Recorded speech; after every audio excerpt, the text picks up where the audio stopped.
Olá pessoal, tudo bom? Então, hoje vou começar uma aula do novo módulo, que é um módulo de movimento, de oscilações, na verdade. E a primeira aula de hoje é sobre o movimento harmônico simples, né? Então, a gente vai ver conceitos gerais desse tipo de movimento, que é um movimento periódico, como nós vamos ver. Vamos lá, pessoal?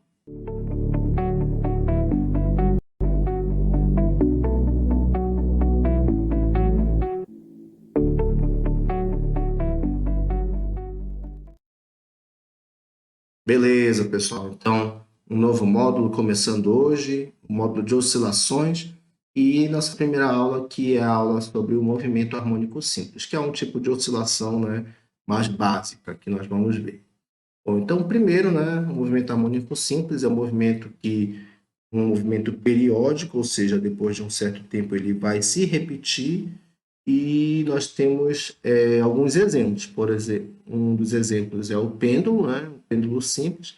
A gente vê que se a gente começar a olhar para o movimento quando ele está aqui, né, então ele vai se deslocar para lá, depois ele vai retornar e depois de um certo tempo esse movimento vai se repetir. Então ele vai sair desse ponto e vai para lá. Então é um movimento harmônico simples, porque é um movimento que se repete em intervalo regular. O sistema massa-mola, né, se a gente começar a olhar o movimento quando ele está bem aqui, então a gente vai perceber que ele vai fazer esse movimento, vai chegar até uma posição máxima, depois vai retornar, e aí esse movimento vai se repetir mais uma vez, então depois de um certo tempo.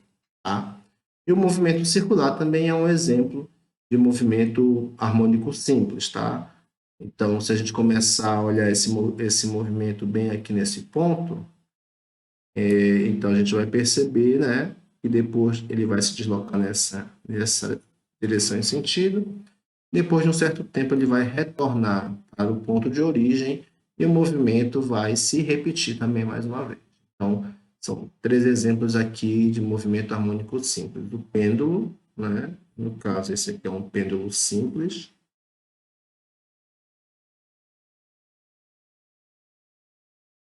No caso aqui, o sistema massa-mola.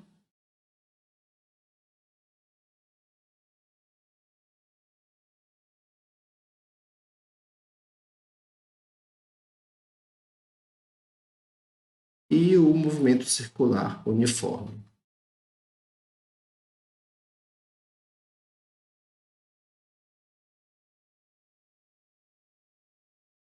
Muito bem. Então, duas características importantes desse movimento harmônico simples. E como ele é um movimento periódico, então ele vai repetir a um certo intervalo de tempo, então você pode contar como cada repetição desse movimento como sendo uma oscilação desse movimento harmônico simples. Então, aí você pode fazer essa contagem de quantas oscilações ocorrem nesse movimento num certo segundo, né? Numa unidade de tempo. E aí, lembrando, né, que no SI, a unidade de tempo, né, vai ser o segundo. Então, essa unidade de frequência vai ser o número de oscilações, né? Vou botar aqui um N qualquer, dividido por um segundo. Então, esse um segundo aqui no denominador também é chamado de segundo menos um, né? Uma vez que ele pode vir para o numerador, e é uma unidade conhecida como o Hertz. Tá? Então, essa vai ser a unidade da frequência de oscilação do movimento harmônico simples. Lembrando que isso é no Sistema Internacional de Unidades. Deixa eu ajeitar aqui, fica bem legal. O SI. Tá?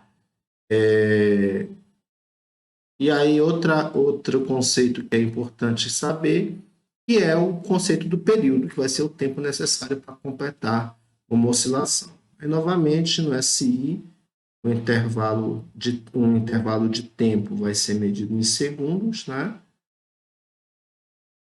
Então, o próprio período vai ter como sua unidade de medida o segundo. Vai ser medido em segundos.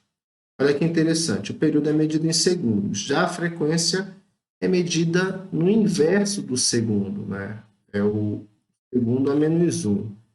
Então, nesse caso, a gente pode fazer uma identidade entre a frequência e o período. Então, o período ele vai ser o inverso da frequência e vice-versa.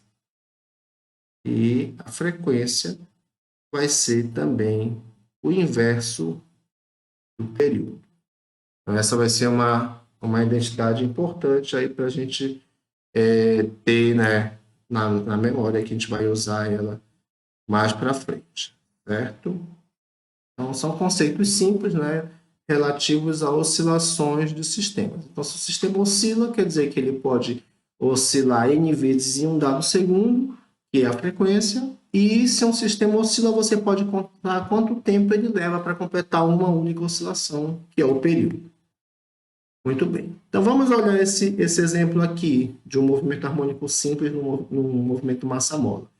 Esse nosso sistema, eu não sei se vocês notaram no início do slide, ele começa nessa posição aqui, a posição central, né, o x médio. Depois ele foi para a posição do x mínimo e, novamente, passou pelo x médio e, por último, eu vou colocar aqui o 3, ele foi para o x máximo para depois retornar para o x médio e voltar a ter o mesmo movimento. Então, voltar para o x mínimo, voltar para o x médio, x máximo, novamente x médio. Então, uma oscilação desse sistema é quando ele parte da posição 1, vai para a posição 2, passando pela posição 1, ele chega na posição 3, depois volta para a posição 1 e começa um novo ciclo desse movimento. A gente pode desenhar um gráfico desse tipo de movimento, considerando a posição desse móvel ao longo do tempo que ele executa esse movimento. Então, né, ele começa na posição x médio. Então, tendo o tempo zero, ele vai estar nessa posição x médio aqui. Vou fazer aqui uma bolinha, né, indicando que, bora botar uma bolinha azul, que fica identificado aí com a bolinha lá que está realizando o movimento. Então, no tempo inicial, no tempo zero, ele estava na posição x médio. Depois ele foi para a posição mínima, né? E notem que ele só vai completar uma oscilação completa depois que ele voltar para o x médio, ir para o x máximo e voltar para o x médio. Então, quando ele vai no x mínimo e volta para o x médio, ele está na metade do caminho, né? Então, ele foi, voltou, depois ele vai e volta e completa uma oscilação. Então, na metade do período, que é o tempo de uma oscilação, ele vai ter completado, né, uma ida no x mínimo e uma volta para o x médio. Então, nessa metade, né, aqui, ele foi lá no x mínimo, saiu do x médio, foi no x mínimo e voltou para o x médio. Então, isso é a metade de uma oscilação, ou seja, a metade do tempo de uma oscilação, que é o período. Na segunda parte do movimento, ele está aqui no x médio, ele vai para o x máximo e retorna para o x médio. Então, ele está no x médio, vai para o x máximo e retorna para o x médio. E aí ele completa, então, uma oscilação inteira, uma oscilação completa, que é o período. Então, vamos ligar esses pontos aqui, né? A gente vê que essa velocidade não é constante, ele vai freando quando chega no x mínimo, vai acelerando quando passa pelo x médio, depois freando novamente quando chega no x mínimo. Então, a gente pode representar essas variações de velocidade com esses segmentos assim parabólicos. Então, novamente, ele vai acelerando aqui, né? E aí ele vai freando quando chega no x máximo e novamente ele vai aumentando sua velocidade, acelerando e chega no x médio. Então aqui ele completaria outro ciclo, depois outro ciclo e outro ciclo. Então para nós importa mais essa visualização aqui do primeiro ciclo de oscilação. Tá? Eita, piorou a situação. Deixa eu refazer isso aqui. Bom, dá para visualizar aí. Agora nós fizemos esse modo de gráfico, não tem nada errado com ele, mas a gente pode definir que, na verdade, esse x médio é a minha posição zero, né? x0 igual a zero. E aí, então, ele vai para uma posição negativa e ele vai para uma posição positiva. A gente pode, né, por convenção, chamar de aqui menos A e aqui mais A. Só por nomenclatura mesmo, não tem nada de especial com esses números. Então, transferindo esse gráfico aqui para essa nova forma de demonstrar, então ele vai estar lá no x médio, que agora é o nosso zero. Depois ele vai para o x mínimo, que agora é o nosso menos A. Depois ele retorna para o x médio, vai para o x máximo, que agora é A, e depois retorna para o x médio, que é o nosso zero. Então, agora a gente tem esse gráfico aqui. Então, só completar. Pronto. Temos aí, então, esse gráfico agora que é centrado, né? Ele oscila em volta desse eixo T, esse eixo do tempo, e ele tem um comportamento bem característico. Né? Então, se você lembrar lá das funções trigonométricas, né, você tem o cosseno de um ângulo, ele vai ser medido nesse eixo aqui, né, o eixo x desse ciclo trigonométrico. E quando você tem esse ângulo igual a zero, esse cosseno vai ser 1. Lembrando que o ciclo trigonométrico é uma circunferência de raio 1. Então, você vai ter esse ponto aqui, né, que é o ângulo zero, e aí esse segmento aqui vai ser exatamente o raio do ciclo trigonométrico, que é 1. Então, esse cosseno ele vai iniciar no valor 1 aqui. O cosseno do ângulo zero vai ser 1. E aí, à medida que você caminha, né, nesse ciclo trigonométrico, por exemplo, chegando em π sobre 2, esse ponto vai estar aqui em cima, ele vai se projetar exatamente em cima desse zero aqui. Então, no caso, o cosseno de zero, desculpa, o cosseno de π sobre 2 vai ser zero. E aí ele vai continuar caminhando, aí você vai ter agora esse cosseno de π sendo menos 1, né, porque ele vai estar do outro lado do eixo, e assim por diante você define a função cosseno, né, o gráfico da função cosseno. E, no caso também, a função seno, né, que é medida nesse eixo y do ciclo trigonométrico. Então, nesse caso, o seno do ângulo zero vai ser zero, vai se projetar aqui em cima. No entanto, o seno de π sobre 2 vai ser essa distância aqui, que é o raio do ciclo trigonométrico, que é 1. Então, a função seno ela vai ser seno de zero é zero, e o seno de π sobre 2 é 1. Né? Então, no 1. E aí, sucessivamente, o seno de π vai se projetar aqui, então, para esse eixo y vai ser zero, e assim por diante. Então, você tem aí a função cosseno. Então, notem como esse comportamento aqui que nós plotamos no gráfico é bem parecido com o comportamento dessas funções trigonométricas aqui, né?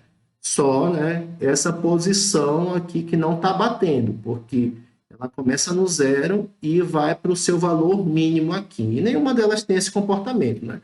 Você começa no 1 e vai depois para o valor mínimo, né? Essa começa no zero, mas vai para um valor máximo. Então, de que forma a gente poderia utilizar essas funções que aparentemente são parecidas, mas não batem com esses pontos aqui, para descrever um tipo de movimento harmônico simples? Então, a gente vai olhar isso aqui num gráfico e pode ajudar a gente a entender isso aqui um pouco melhor. Vamos ver se eu consigo ativar isso aqui. Pronto. Agora é só mudar aqui a câmera. Está carregando aí o gráfico.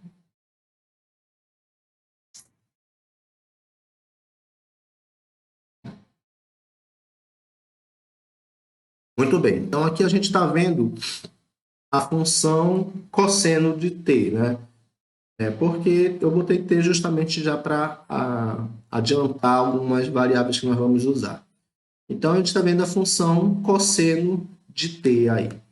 Agora, ela sozinha aqui é como nós vimos lá no slide, mas a gente pode inserir uma variável aqui dentro do cosseno que nós vamos chamar de φ.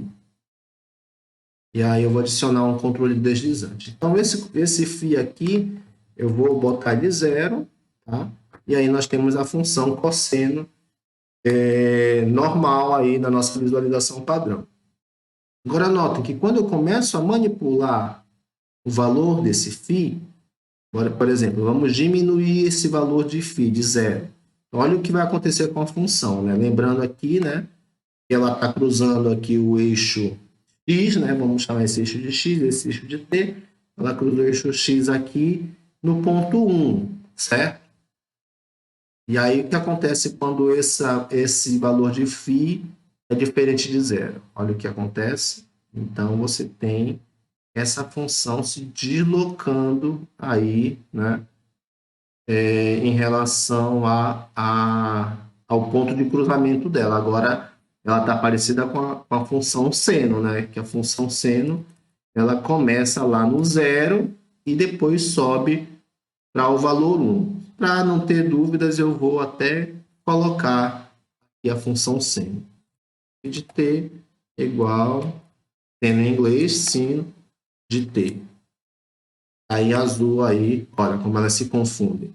Vou voltar aqui o φ para zero, tá? Então, a minha função cosseno é a vermelha e a função seno é azul. E agora eu vou mexer no φ até eu obter aqui o nosso... Não está bem igualzinho, né? Vou até aumentar o zoom aqui para vocês verem. Não está bem certinho, né? Mas a gente vê que ela se aproxima da função seno. E como é que eu faço para ela ficar bem certinho na função seno? É só a gente ver, né? Então, quando eu tinha aqui o zero, deixa eu colocar aqui de novo o valor zero, a minha função cosseno estava no seu máximo, mas o máximo da função seno só vai acontecer aqui, né? Então, lembrando lá do gráfico, o máximo da função seno é em π sobre 2. E o máximo da função cosseno é em zero. Então, isso quer dizer que tem um deslocamento aqui dos máximos da função seno e da função cosseno de π sobre 2. Então, nesse caso, o que vai acontecer se esse fator aqui for esse fator de π sobre 2? Ou o que vai acontecer com essas duas funções? Então, a gente vai tentar aqui. Vamos colocar π sobre 2. Então, veja que agora ela ficou o máximo da função seno, né? Mas ela coincidiu com o mínimo da função cosseno. Ou seja, houve um deslocamento, né, da função cosseno nessa direção aqui. Ela deslocou para o sentido negativo do eixo t. A gente colocou um fator positivo e ela deslocou para o eixo negativo. Mas a gente queria que ela deslocasse para cá, para o eixo positivo, para coincidir as duas funções. Então, vamos colocar um fator negativo. Ó, viu? Agora, as duas funções coincidiram, né, máximo com máximo, ou seja, a função cosseno, que tinha o máximo aqui em cima do zero, foi deslocada justamente no π sobre 2, que é a quantidade desse fator aqui, que mais tarde a gente vai ver que é uma constante de fase, né? Ou um ângulo de fase. Então, isso quer dizer que a função seno e a função cosseno, elas estão defasadas, estão fora de fase de π sobre 2. Então, eu posso descrever tanto um movimento oscilatório, um movimento harmônico simples, usando a função cosseno ou usando a função seno, selecionando esse fator de fase aqui, né, de forma adequada. Então, vamos só relembrar lá como era a cara da nossa função. A nossa função, ela começava aqui no zero, ia para o mínimo e depois voltava para o zero. Vamos tentar fazer isso com a função cosseno? Vamos olhar lá. Então, temos aqui, vou tirar a função seno, tá? Então, ela tem que começar no zero, ir para o mínimo e depois voltar para o zero. Então, vamos manipular aqui esse φ, vou colocar ele aqui como zero, e vou usar o controle deslizante. Então, ela tem que começar no zero.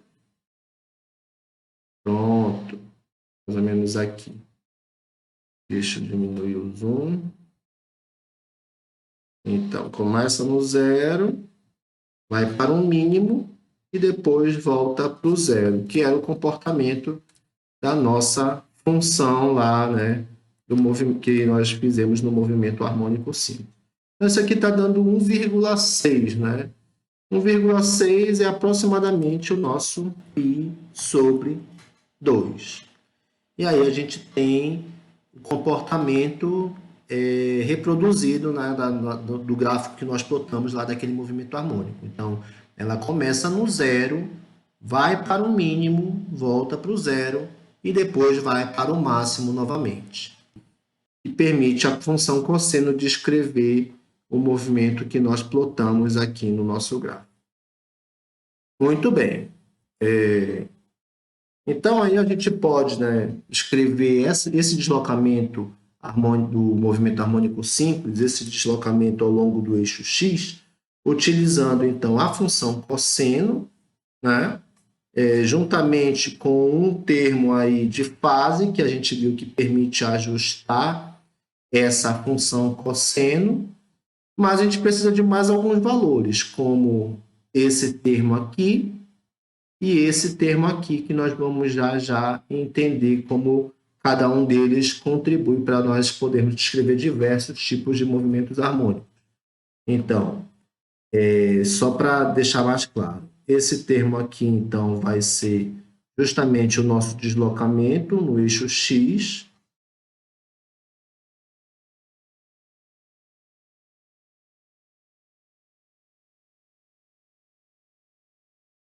Tá? E esse deslocamento ele vai depender do tempo, né? Então, dependendo do tempo, o móvel vai estar em uma certa posição do eixo x. Esse termo aqui vai ser a posição máxima que ele vai alcançar, ou como usando um termo mais comum do movimento harmônico simples, é o alcance ou a amplitude desse movimento, mas também que a gente pode chamar de x máximo. O próprio cosseno, que é a função trigonométrica, que vai dar esse termo de periodicidade, né, que vai fazer o movimento repetir ao longo do tempo. Aí temos aqui a frequência angular, e nós já vamos entender como é que ela contribui para o movimento harmônico simples.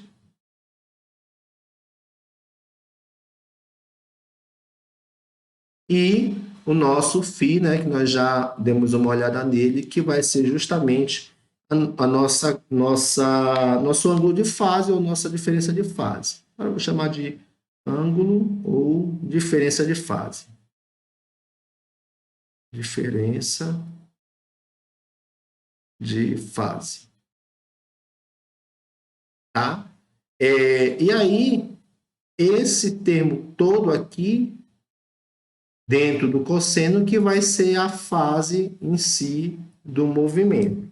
Tá?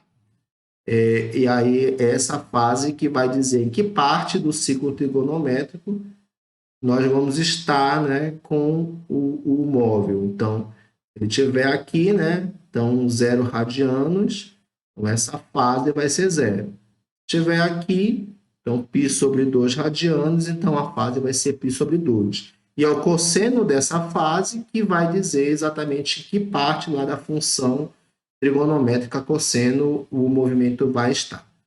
Só para deixar agora um pouco mais claro, né? A gente precisa deixar isso claro. Então, esse termo ele depende do t, do tempo. Então, ele vai ser um termo variável, tá? Dependendo do valor do t, o x vai ser um valor diferente a cada momento, né? Agora, esse termo aqui não depende de T, então ele é um termo que é constante. Vamos colocar as constantes de outra cor, né? Vamos colocar aqui de verde. Então, esse termo aqui é constante. A frequência angular também é constante. E o ângulo ou diferença de fase também vai ser outra constante do movimento harmônico simples. Então, essas constantes que elas vão dizer com que cara esse movimento harmônico vai acontecer. Vamos olhar isso aqui na prática, tá? Vou abrir aqui um outro gráfico.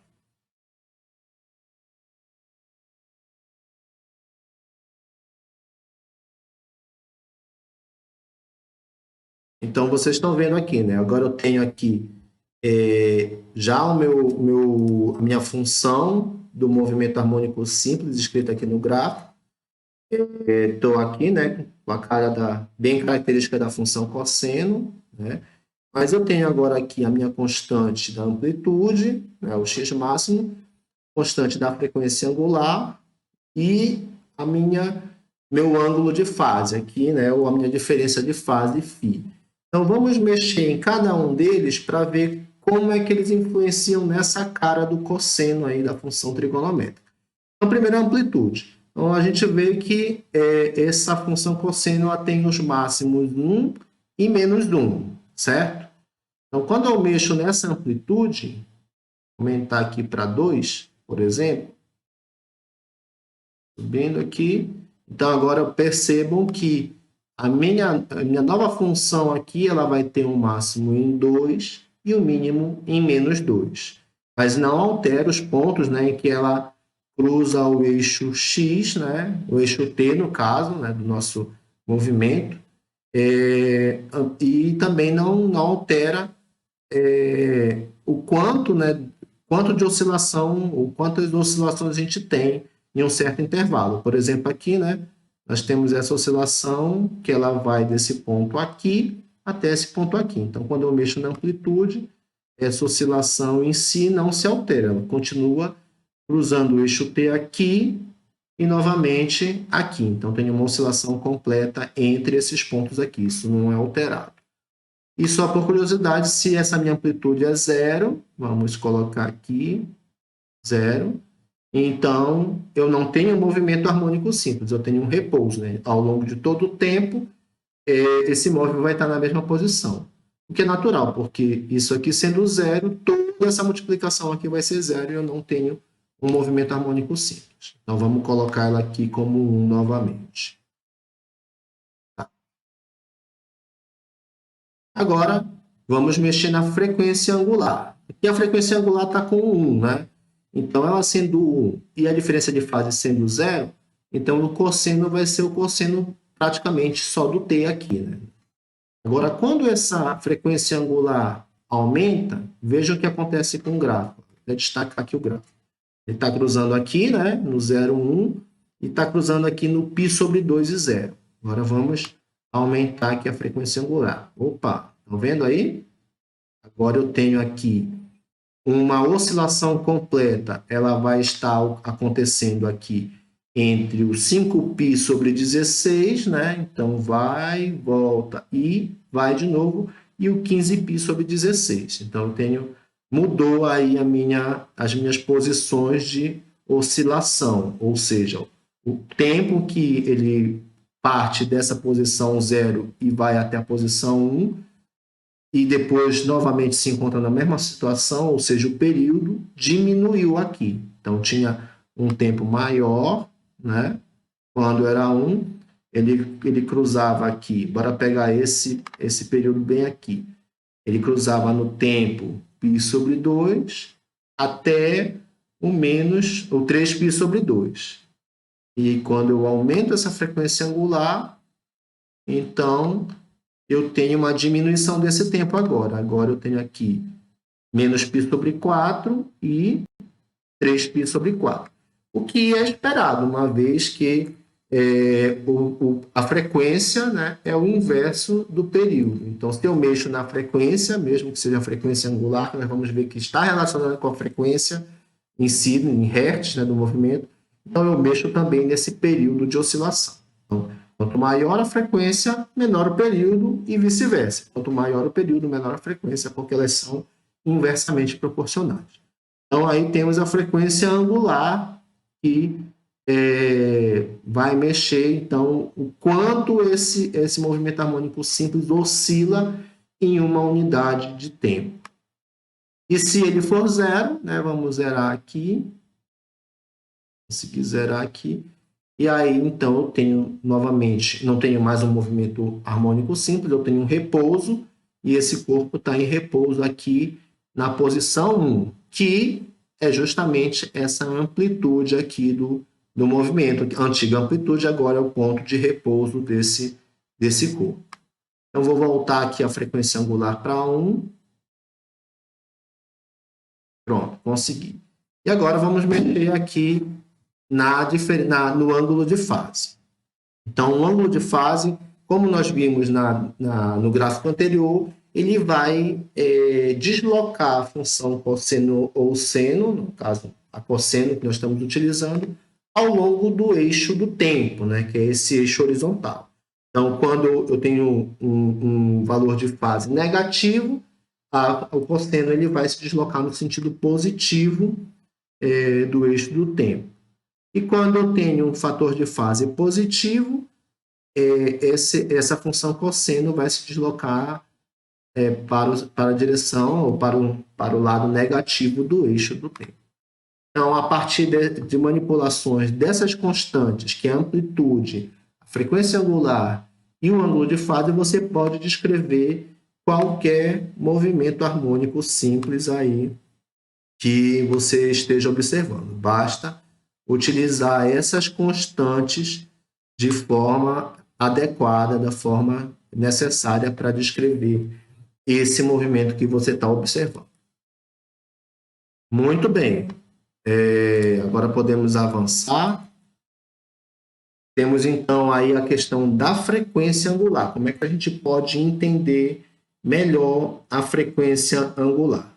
Então, a frequência angular, ela vai dizer, né, como o comportamento periódico do movimento se repete depois do tempo do período, do tempo t.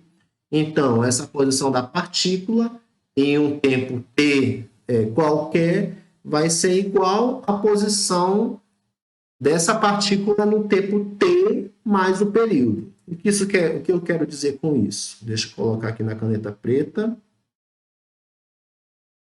Já que o movimento é periódico, né? Então, a posição da partícula em um tempo t, o movimento é periódico, então vai se repetir. E quando é que ele se repete? Se repete exatamente depois que se passa o tempo necessário para a repetição desse movimento, que é o período. Então, essa posição aqui vai se repetir depois desse tempo t, certo? Só que lembrando lá, né, que a minha função do movimento harmônico simples, a função da posição vai ser esse x máximo. Estamos usando cosseno, mas poderíamos estar usando o seno também. Frequência angular multiplicada pelo tempo mais essa diferença de fase, ou esse ângulo de fase. Para simplificar essa continha, a gente não vai vai considerar esse ângulo de fase igual a zero, tá? Deixa eu colocar aqui em vermelho para facilitar a nossa continha dessa demonstração. Então, a gente vai ter aí só esse termo aqui, né? Xm cosseno de Wt. Então, olha, o x de t é o xm cosseno de Wt. Então, vamos colocar aqui xm cosseno de Wt, tá? E como fica do outro lado? É só onde tem t, colocar t mais período. Então, o xm cosseno, vou usar um colchete aqui, porque eu vou precisar multiplicar a frequência angular agora pelo tempo normal e o período, que é o tempo de uma oscilação. Muito bem, então temos aí, né, Agora, uma igualdade, eu tenho a amplitude dos dois lados, eu posso passar uma delas para o outro lado dividindo e fazendo divisão da amplitude pela amplitude, eu vou ter 1. Então, é como eu cancelasse aqui. Então, eu vou ter o cosseno de WT, o cosseno de W multiplicando T mais o período. Beleza.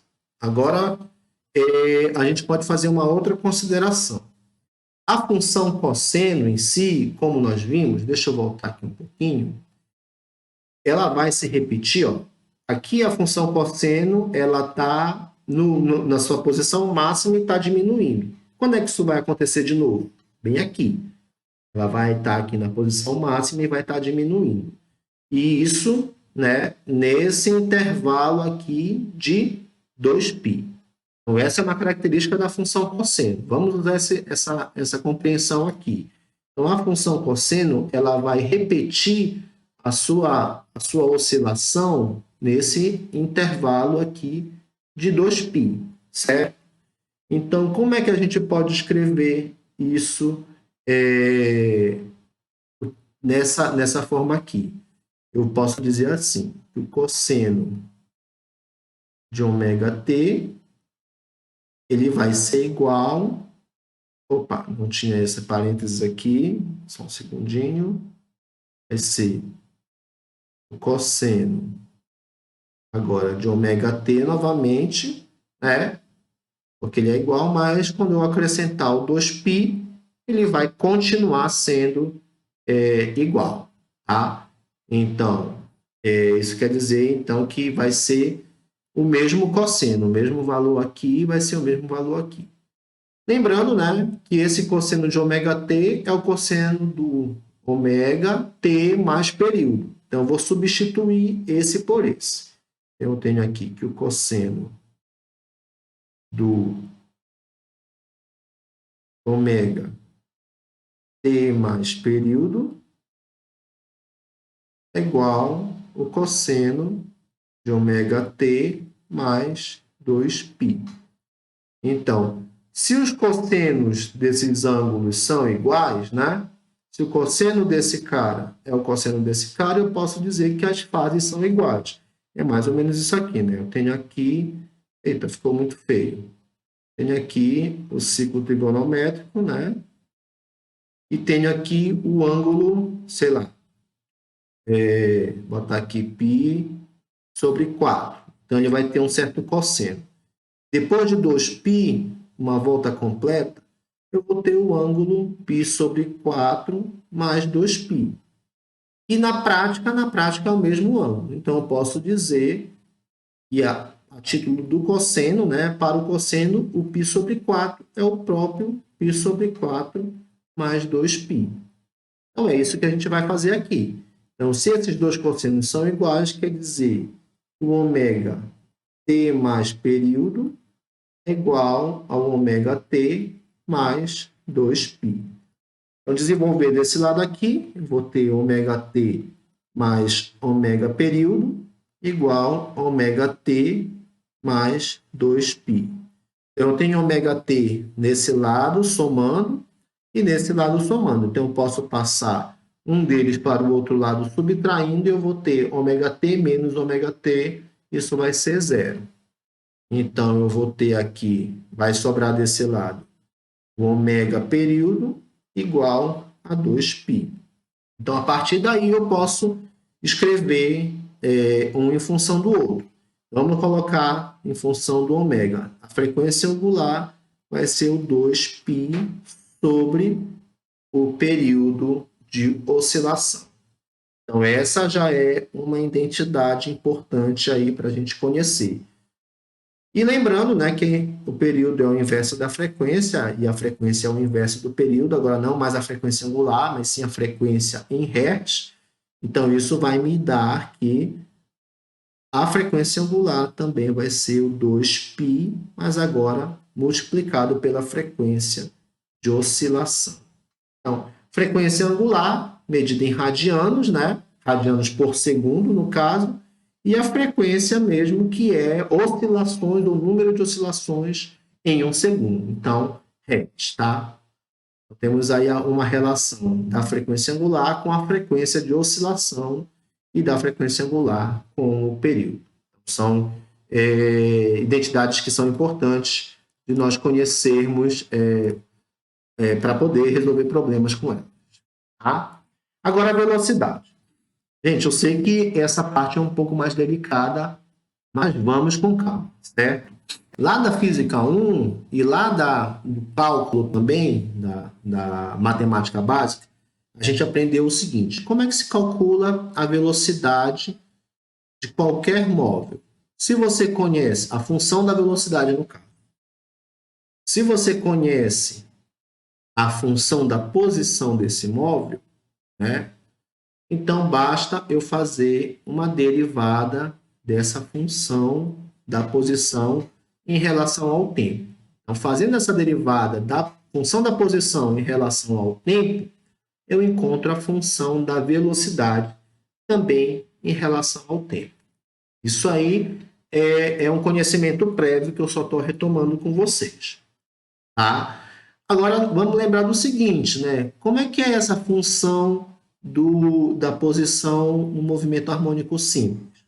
Essa função da posição, ela vai ser dada pela nossa amplitude, né, nosso x máximo, o cosseno, nós adotamos o cosseno aqui nesse curso, né, de movimento harmônico simples, da frequência angular vezes o tempo. Deixa eu ajeitar essa frequência angular que ficou meio torta, mais esse ângulo de fase aí, ou essa diferença de fase. Então, para eu encontrar a velocidade do movimento harmônico simples, eu só preciso derivar essa função aqui da posição também do movimento harmônico simples. Então, vamos fazer isso, né?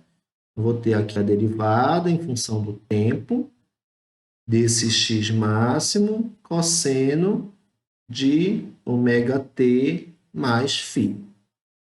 Tranquilo, gente? Até aqui está tudo tranquilo.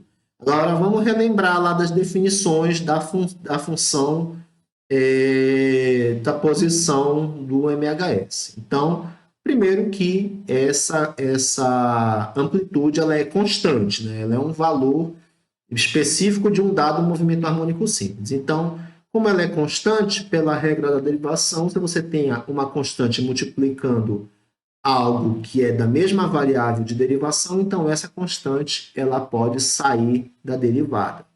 Então, aqui eu já tenho, então, e fora essa minha amplitude fora da derivada aqui. Fica só o cosseno de ômega-t mais o φ. Tá? Agora eu tenho cosseno é uma função, certo? E ela é uma função que está atuando em uma outra função aqui. Então, como é que eu faço a derivada de uma função de outra função? Eu vou usar a minha famosa regra da cadeia, lá da derivação. Gente, isso aqui é da matemática básica, tá? Então, qualquer coisa é só pegar lá seus apontamentos, ou pegar lá o livro e relembrar aí algumas regrinhas de derivada. Não vão ser muitas que nós vamos usar aqui. Então, pela regra da cadeia, então, quando eu tenho uma derivada, bora botar aqui em t também, derivada em t, de uma função, de uma outra função, fg de t, então, como é que eu resolvo essa derivada? Primeiro, eu calculo a derivada da primeira função diretamente, do f, tá? Eu não vou colocar o g de t aqui dentro para não confundir. E multiplico pela derivada da função que está lá dentro, g de t. Tá? Deu para lembrar, gente? Então, a derivada de uma função composta é a derivada da primeira função multiplicado pela derivada da segunda função. Então, olhando para cá, qual é a nossa primeira função? Nossa f. Nossa f vai ser o próprio cosseno, tá? E a nossa g vai ser o quê? Vai ser o ômega-t mais o φ. Então, vamos fazer por partes aqui. Então, vamos fazer primeiro a derivada do g. d dt do g vai ser o d dt de ômega-t mais φ, certo? A derivada de uma soma é a derivada de cada uma dessas parcelas. Então, d dt de ômega-t mais d dt do φ. Lembrando lá novamente da construção da nossa função horária, o φ é uma constante do movimento harmônico simples, ele é um valor fixo. Então, ele como um valor constante, lembrando lá das regras de derivação, derivada de uma constante vai ser zero. E aí nós temos, então, somente esse trecho aqui para derivar. O ômega também é uma constante do movimento harmônico simples, certo? Mas agora ele não está sozinho, ele está multiplicando justamente a variável de derivação. Então, ele vai sair da derivada, vou ter só o d dt de t, né? E aí, o d dt de t, né? A derivada do tempo no tempo vai ser o 1. Vai ser aqui o valor unitário. Então, dessa derivada de g, eu vou ter apenas o ômega. E agora vem, né, a derivada do f. Vou botar aqui. D dt de f vai ser, então, a derivada do cosseno de ômega t mais o φ, tá? Agora, só olhando para o que está aqui fora. A derivada do cosseno é menos o seno. Então, menos seno de ômega t mais φ. Vão lá, revejam lá as anotações que vocês fizeram na matemática básica, que vocês vão encontrar essas regrinhas, ou vão reencontrar essas regrinhas de derivação. Então, temos aqui, né, a derivada dessa função composta é a derivada da primeira multiplicada pela derivada da segunda. Então, quanto deu a derivada... Opa, voltar para a tinta preta aqui, né? Quanto deu a derivada da primeira? A derivada da primeira é menos seno de ômega t mais φ. E a derivada da segunda é só o W, vezes o W. Então, aqui a gente já tem que essa velocidade, né? Faltou um pequeno detalhe que eu esqueci, né? Olha aqui quem estava esperando aqui na derivada, né? Então, vamos refazer aqui. Finíssimo detalhe que alterar todo o resultado. Antes da derivada, nós já tínhamos lá a amplitude do movimento, da função da posição do movimento harmônico simples. Depois vem a derivada. A derivada aqui dessa função composta, agora sim, aqui multiplicando, né? Menos seno, é melhor sendo colchete aqui. Menos seno ômega t mais φ, tá? Que é a derivada do f, multiplicada pela derivada do g, que é o W. Agora sim, essa função horária da velocidade vai ser... Vamos trazer as constantes para frente. Menos ômega xm seno de ômega t mais φ. Então, olha só, eu continuo tendo o comportamento periódico, né? Porque antes era o cosseno, agora estou tendo o seno. A fase continua sendo a mesma, certo? Mas olha só, antes eu tinha esse termo como sendo a amplitude do movimento harmônico simples, a amplitude da posição, e agora eu tenho esse termo aqui, eu vou destacar de outra cor, como sendo um termo constante agora dessa função da velocidade. Então, esse termo constante eu posso chamar agora de amplitude da velocidade. Lembrando que a amplitude, né, são esses valores que a função trigonométrica vai lá em cima, né, do seu máximo e no seu mínimo, então eu posso chamar também, né, de velocidade máxima, que pode ser assumida. Ou mínima também, tá? Ela vai lá no máximo e vem aqui no mínimo. Então, aí nós temos a nossa função horária agora da velocidade do movimento harmônico simples, que nós alcançamos através da derivada da posição. Por sua vez, a aceleração, né? Lembrando lá da física 1, a aceleração, a função horária da aceleração, ela é dada também agora pela derivada no tempo da função horária da velocidade. Tá? Então, você tem a derivada da posição da velocidade e a derivada da velocidade da aceleração. E aí a gente tem agora a aceleração do movimento harmônico simples como sendo essa derivada da velocidade agora. Então, vamos lá derivar aquela função da velocidade. d dt, agora eu tenho o menos, melhor colocar um parêntese aqui, menos ômega x máximo seno, né? Eu escrevi com M, seno de ômega t mais φ, tá? Lembrando que essa aqui é a nossa expressão da função horária da velocidade. E aí as mesmas regrinhas de derivação. Né? Temos aqui essa constante, ela vai sair da nossa derivada, e agora eu tenho a derivada dessa função aqui, que é uma função composta, né? A função seno e essa função aqui de dentro. Então, vamos logo fazer a derivada do f. Qual é a derivada do seno? É o próprio cosseno. Cosseno de ômega t mais φ. E agora a derivada do que está aqui dentro, multiplicando, né? Então, a derivada do φ vai ser zero, e a derivada do ômega t é apenas o ômega.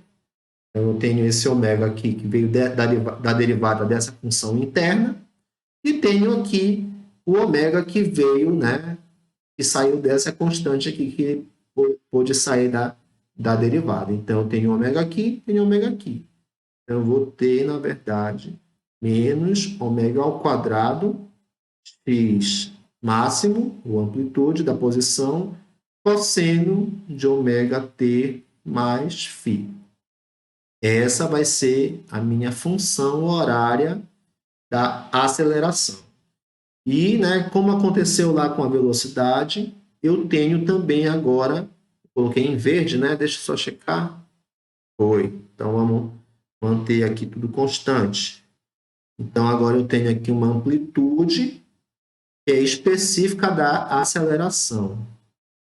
Amplitude da aceleração. Ou vamos chamar também de aceleração máxima.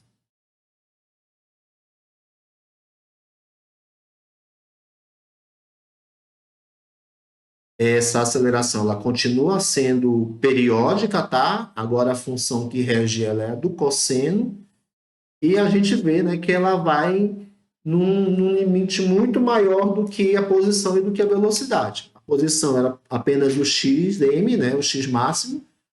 Na função da velocidade, a gente tinha apenas o menos ômega, o menos a frequência angular, e agora na aceleração a gente tem o ômega ao quadrado. Então, ela vai ser muito maior, né, essa amplitude, como a gente vai ver aqui nesse gráfico.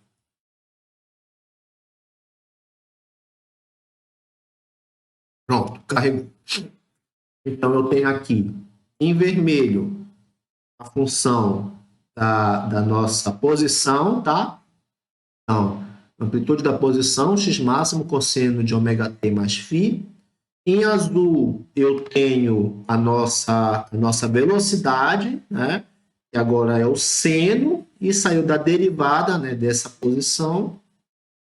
E em verde, eu tenho agora a função da aceleração, que volta a ser cosseno devido à derivada do seno, mas agora ela tem essa amplitude de menos ômega ao quadrado dessa amplitude da posição. Então, Quando eu altero aqui a amplitude da posição, o que acontece com o gráfico? Todas elas vão crescer a amplitude juntas, né? Eu estou alterando apenas a amplitude da posição, mas a minha frequência angular tem um valor unitário. Então, a frequência angular aqui e a frequência angular aqui não vão alterar essa amplitude, porque elas vão continuar sendo 1. Então, deixa eu voltar aqui. Amplitude 1.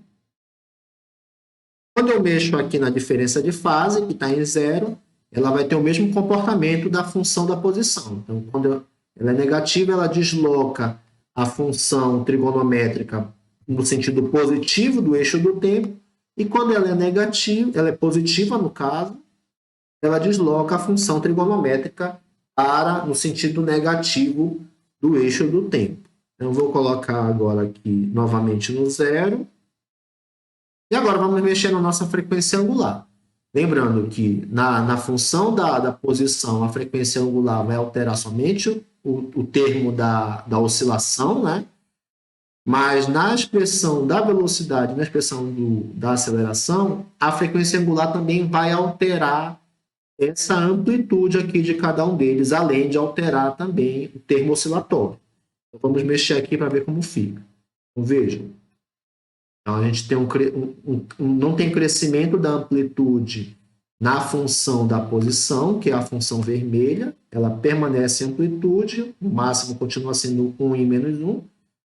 Na função da velocidade, nós temos aí um crescimento da amplitude, sim, mas é um crescimento linear, né? Então, para cada unidade que cresce da frequência angular, você tem um crescimento também linear da amplitude, certo? Mas para a expressão da aceleração, o crescimento é quadrático. Então, você tem um crescimento muito maior da amplitude da aceleração com o aumento da frequência angular. Então, aí nós temos o comportamento dessas três constantes do movimento, a amplitude da posição, a frequência angular e o ângulo de fase, e como essa mudança desses fatores constantes afetam as funções da velocidade e as funções da aceleração. A gente vê que elas respondem de forma bem diferente a cada uma dessas alterações. Excelente. Então, voltando aqui, vimos então as expressões da posição, que nós já tínhamos visto antes, vimos a expressão da velocidade e agora da aceleração. E aí a gente pode então finalizar pensando um pouco nessa lei do movimento aí, do movimento harmônico simples. Então, a gente já tem uma expressão para aceleração, a gente pode pensar como é que se origina esse movimento, então, aí do movimento harmônico simples, ou pelo menos como é que ele permanece ocorrendo, né, de forma autônoma, digamos assim, de forma independente. Então, a gente pode combinar a segunda lei de Newton, né? Só pegar aqui a caneta preta.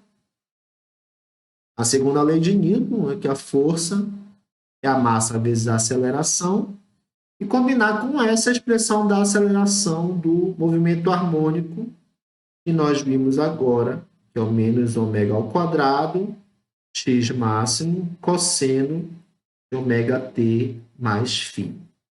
Então, juntando essas duas equações, a gente vai ter, então, que essa força que é responsável por essa aceleração, ela vai ser essa seguinte expressão, massa, bora multiplicando por menos ômega ao quadrado, xm, cosseno, tem que ser um colchete, né?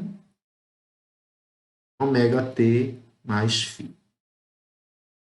Bom, e aí, como de costume, vamos colocar todos os termos que são constantes para frente. Então, menos m ômega ao quadrado, xm.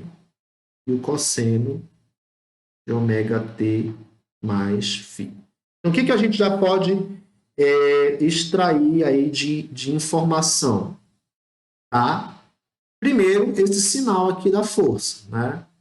Esse sinal negativo da força, então indica que é uma força restauradora.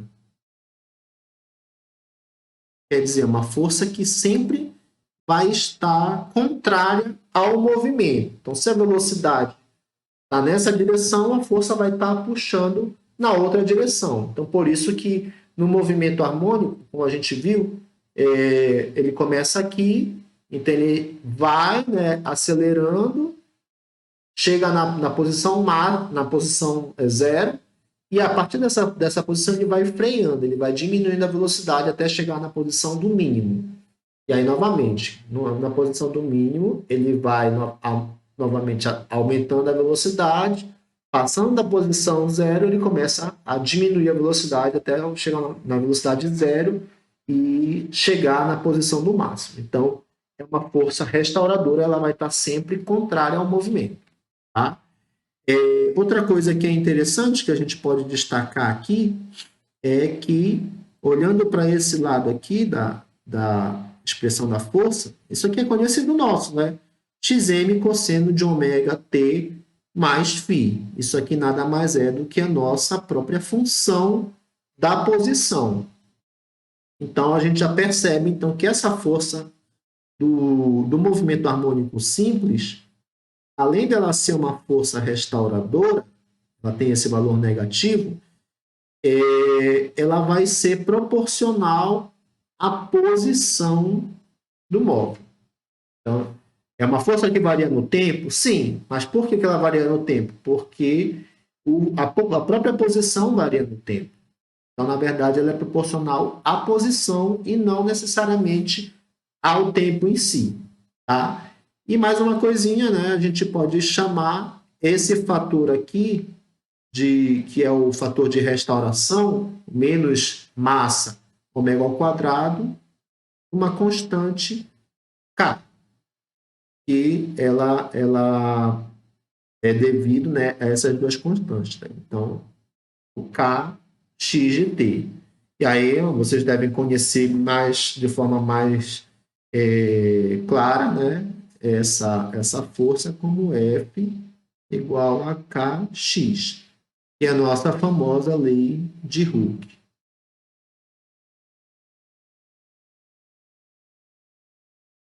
Tá? Nós vemos lá, né, normalmente nós vemos lá no ensino médio, mas sem entender, né, de onde ela vem. Agora a gente consegue perceber de onde vem essa equação da lei de Hooke aí. Certo? Agora, a gente pode dar uma olhadinha nessa força restauradora aqui, na verdade, nessa constante aqui da lei de Hooke, né, no sistema massa-mola.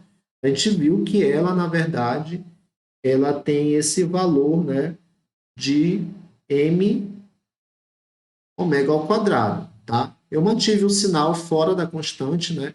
A constante é só esse cara aqui.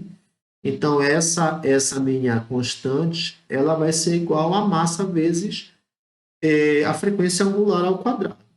Então, vamos isolar essa frequência angular. Então, eu vou ter aqui essa constante dividido pela massa. Então, colocando esse quadrado para o outro lado, então eu percebo que a minha frequência angular, e agora específico no sistema massa-mola, vai ser essa constante aqui, que no sistema massa-mola é a constante elástica. Deixa eu colocar bem aqui, na verdade. Constante elástica.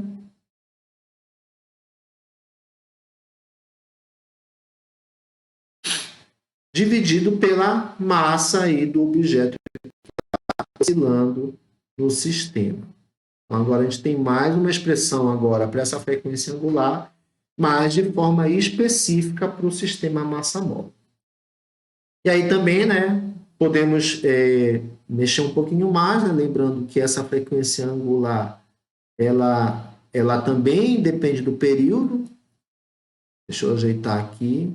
Essa frequência angular também depende do período, ela vai ser 2π sobre o período. Então, eu posso, na verdade, reescrever agora essa expressão de forma a ter o período de um movimento no sistema massa-mola, que vai ser o 2π sobre essa frequência angular que agora eu tenho a partir dessa expressão aí com a constante elástica. Raiz quadrada, está aqui, de K sobre M. Eu inverto essa raiz, né? Então, eu percebo que esse período de oscilação num sistema massa-mola é 2π raiz de M sobre K. Outra expressão aí que vai ser útil na resolução de equações e de problemas, né, como esse que nós vamos ver em seguida. Então vamos lá, gente, para finalizar essa aula. Um bloco cuja massa M é 680 gramas está preso a uma mola cuja constante elástica K é de 65 newtons por metro. O bloco é puxado sobre uma superfície sem atrito por uma distância de 11 centímetros. Né? Então, está aqui o bloquinho, está em repouso, puxou 11 centímetros e, a partir dessa posição, né, abandonou, abandonou o sistema. Né? Então, a partir da posição de equilíbrio, x igual a zero é liberado a partir do repouso no instante t igual a zero. Então, determine a frequência angular, na letra A, a frequência e o período do movimento. E na letra B, a amplitude das oscilações. Vamos fazendo de duas a duas. Então, primeiro, a frequência angular, a frequência e o período do movimento. Então, nessa letra A, vamos fazer aqui embaixo, né? A letra A, vamos lembrar qual é a expressão da frequência angular para o sistema massa-mola. Então, a gente tem a frequência angular, é a constante elástica sobre a massa dentro da raiz quadrada. Nós temos aqui, o problema nos dá a constante, 65 newtons por metro, certo? Então, aqui é raiz quadrada de 65, tá? Está em newtons, e a massa do bloco é 680 gramas. 680 gramas não está no SI, né? Então, vai ter problema aí com unidade. Então, em vez de colocar o 680, a gente coloca o 680 vezes 10 a menos 3, que é a conversão do grama para quilograma. Então, você tem 680, você precisa acrescentar casas decimais para chegar no quilograma. Aqui a gente pode reescrever, em vez de 680 vezes 10 a menos 3, a gente pode escrever como 68 vezes 10 a menos 2, tá? E esse 10 ao menos 2, ele vai sair da raiz apenas como 10, vou botar aqui no denominador, 10 elevado a menos 1, tá? Está lá no denominador. E aí eu tenho essa divisão, né? Do 65 dividido por 68. Isso aí vai ser raiz quadrada ainda de 0,96. Deixa eu só centralizar esse 10 a menos 1 aqui. É 10 a menos 1, né? Depois ele passa para o numerador como 10. E essa raiz quadrada aqui vai ser 0,9, né? 0,979. E com 10 a menos 1 passando para o numerador, então vai dar 9,79 radianos por segundo. Então, essa é a nossa frequência angular. Precisamos da frequência, né? Ainda não dá para passar para a letra B. Fazer aqui do lado, né?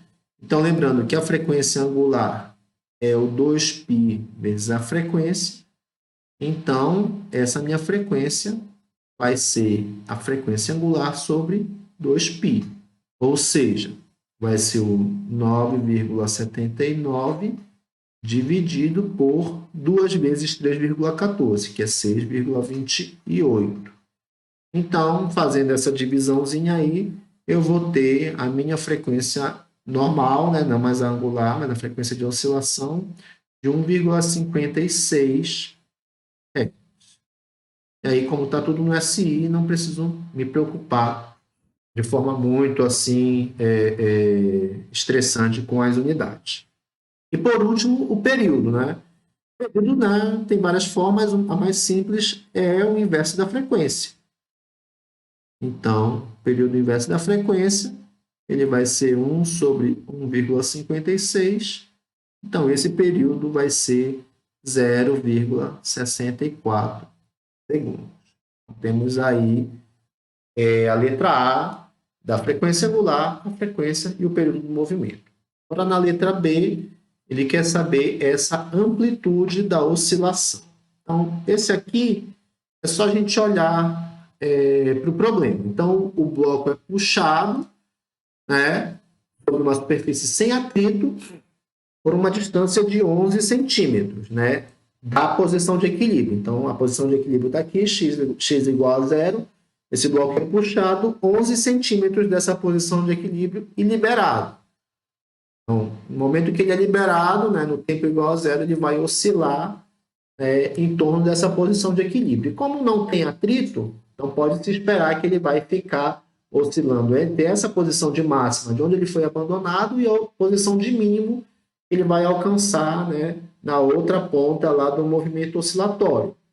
Então, fazendo essa oscilação aqui. Então, se ele é puxado e abandonado nessa posição de 11 centímetros, ele vai alcançar a posição de menos 11 centímetros, depois vai voltar para a posição de 11 centímetros novamente. Então, essa vai ser justamente a amplitude do movimento. Essa amplitude do movimento vai ser os 11 centímetros no qual ele foi abandonado, ou 0,11 metros, tá? Para manter o SI intacto. Muito bem. Aqui era a letra C, tá certo. A letra C, ele pede a velocidade máxima do bloco e a posição onde o bloco tem essa velocidade. Então, como a gente pode fazer para calcular essa velocidade máxima? Então, uma forma possível, né, é através da expressão. A expressão da velocidade, a função da velocidade é o menos ômega xm, o seno de ômega t mais φ. Então, nessa expressão da velocidade, nós temos que esse termo aqui vai ser a nossa velocidade máxima, ou a amplitude da velocidade. Então, temos que a velocidade máxima vai ser esse termo aqui, menos ômega xm. O ômega nós calculamos lá na letra A. O nosso ômega deu 9,79. Então, 9,79. E a amplitude, xm, é a posição de onde ele foi abandonado. No SI, 0,11. Então, vezes 0,11. Então, isso nos dá a velocidade máxima é igual a esse produto aqui, 9,79 vezes 0,11. Eu já fiz aqui do lado, e vai dar o nosso 1,07 metros por segundo. Então, esse é o valor da velocidade máxima. E agora, calcular a posição onde ocorre essa velocidade máxima. Então, em que posição, né, x vai estar ocorrendo essa velocidade máxima. É só uma forma de escrever isso aqui, tá? Então, aqui é só a gente raciocinar. Quando eu estou no movimento oscilatório, né, eu iniciei esse movimento deslocando o bloco e abandonando ele aqui. Então, quando ele estava aqui nesse extremo, a velocidade dele era nula. Era zero porque ele foi abandonado. Então, ele foi acelerando, passou pelo ponto central e chegou no outro extremo, desacelerando, ou seja, chegou no outro extremo com a velocidade nula. E aí ele volta novamente, né, passando pelo ponto central e alcançando a velocidade nula no outro extremo novamente. Então, essa velocidade vai ser máxima quando ele passa pelo ponto central. Então, escrevendo isso de forma matemática, a posição onde a velocidade vai ser máxima é justamente a posição do ponto central, que é o 0 metro. Vou colocar para cá porque eu vou precisar de espaço aqui depois. Agora, uma forma de resolver essa aqui matematicamente, usando as expressões, né, das funções horárias, seria a seguinte. Aqui você coloca o valor da velocidade máxima, né? Aqui, né? Esse valor da velocidade máxima aqui desse lado da função horária. E continua substituindo aqui todos os valores que você tem, né, de constantes, né? O ômega, o xm, o ômega novamente. E aí você vai, então, né, ter aqui um seno de ômega t, um seno de um valor aqui, né, que vai ser igual a um valor constante aqui, dessas manipulações. E aí você pode, né, depois extrair esse arco seno e tem um valor aí que depende de t. E aí esse valor de t você pode substituir na função horária da posição. E aí, substituindo na função horária da posição, você vai encontrar um valor numérico para o x, né, para o t igual ao ponto onde a velocidade era máxima. Então, aí é uma forma mais demorada de resolver também, mas utilizando as funções horárias, certo? Letra D.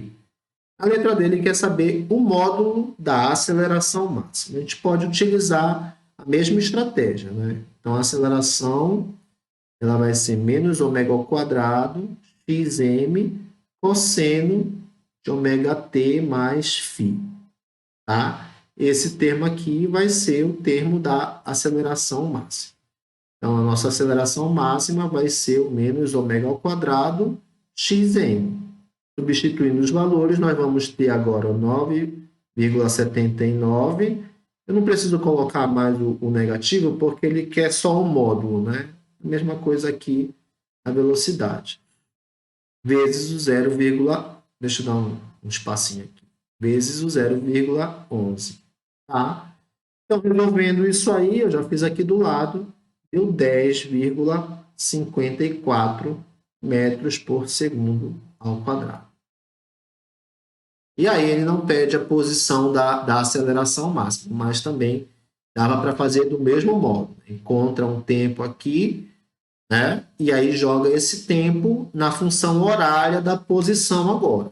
E aí, com a função horária da posição, você pode descobrir que posição o móvel estava naquele tempo, que é o tempo correspondente à aceleração máxima, né? Então, recapitulando, eu pegaria esse valor aqui, colocaria no lado esquerdo da função horária, substituindo também todos os termos constantes e encontrar um tempo. Com esse tempo, eu jogaria na função horária da posição agora e encontraria a posição no qual a aceleração é máxima. Mas o problema não pede isso, tá? Por fim, a constante de fase φ. Tá? Como é que a gente pode fazer para encontrar essa constante de fase? Aí vamos raciocinar. No instante T0, que foi quando a massa foi abandonada na amplitude máxima, né, de 11 centímetros, então nesse instante o bloco estava na sua posição máxima, né? Então, vamos pensar aqui. No T0, T igual a 0, o x do T0 era o x máximo, tá?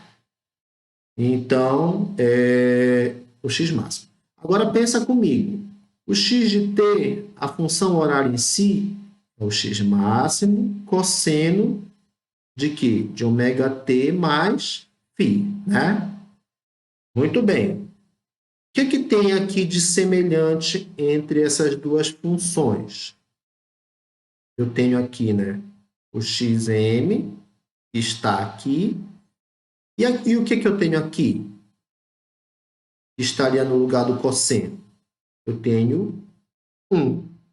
Então, na verdade, isso quer me dizer que nessa posição aqui, né, o cosseno de ômega t mais φ é igual a 1.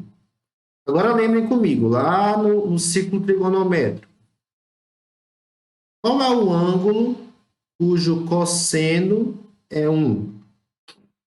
Lembra lá? É o ângulo 0. Então, quer dizer que o ômega t mais φ vai ser 0. Mas eu sei que o ômega não é zero. Eu já calculei o ômega, né? É só recapitular. Quanto era o ômega? O ômega que eu calculei é 9,79. Ele não é zero. Tá? O T, sim, que vai ser zero. Então, esse termo aqui é zero por causa do T, né? Então, esse termo aqui é zero. Por causa do T. Mas se esse termo aqui é zero,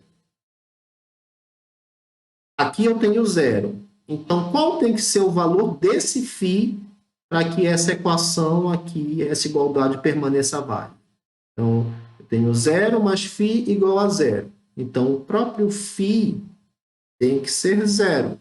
Porque se o φ for outro valor, digamos 4, 0 mais 4 não é zero. 0 mais 4 é 4. Então, para que essa igualdade esteja satisfeita, considerando que esse termo é zero devido ao tempo, né? Estou no tempo zero, então o próprio φ tem que ser igual a zero, para que a nossa igualdade aí esteja, continue sendo válida. Então, a constante de fase vai ter que ser zero. E por último, letra F, a função deslocamento, né, a função horária do deslocamento desse sistema massa-móvel. Então, agora é só escrever. Eu sei que a minha função horária do deslocamento é o x máximo cosseno de ômega t mais φ. Vamos recapitular lá os valores que nós encontramos. Quanto era o x máximo? Era 0,11 metros. Então, 0,11 metros cosseno. Quanto foi o ômega? Ômega, né, foi 9,79. 9,79 T. E quanto foi o φ? Zero. Então, essa aqui é a função horária desse movimento harmônico simples. Opa, estou me enrolando aqui.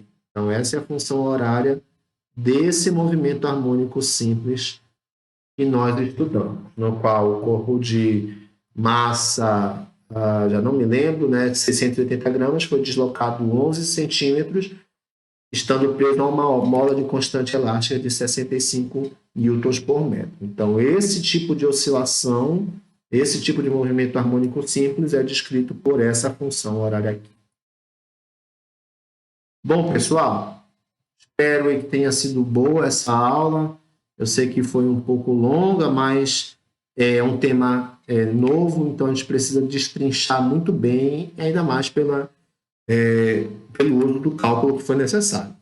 Mas eu espero que tenha sido claro para vocês, que eu possa ter abordado de forma produtiva, que vocês tenham entendido, e qualquer dúvida vocês sabem que podem acessar os canais, né, como o WhatsApp do grupo e assim por diante para esclarecer as dúvidas. Então, pessoal, muito obrigado.